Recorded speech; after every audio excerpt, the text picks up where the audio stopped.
When is the last time you've heard something this powerful broadcasted to millions? Check this out.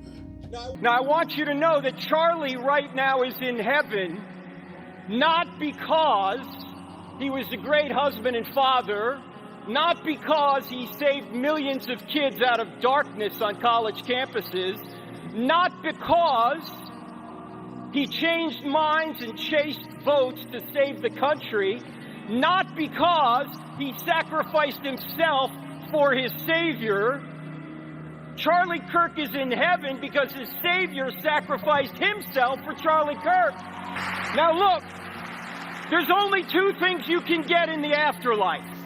You can get justice or you can get grace.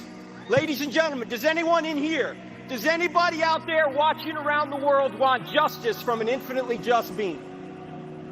I don't want justice, I want grace.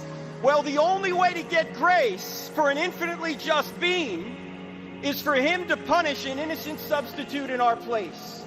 Where can he find an innocent substitute among us? He can't. We're all fallen.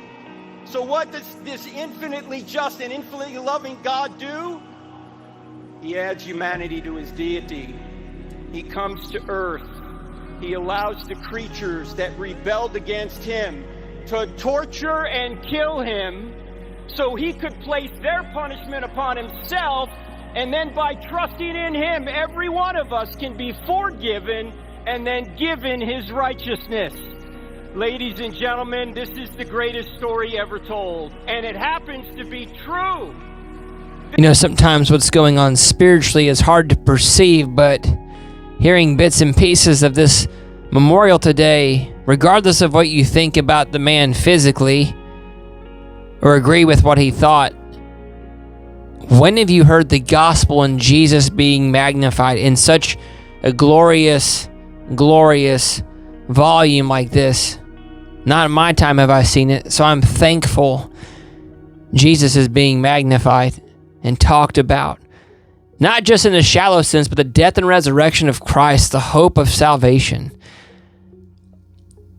If you have any prayer requests, leave them down in the comments below.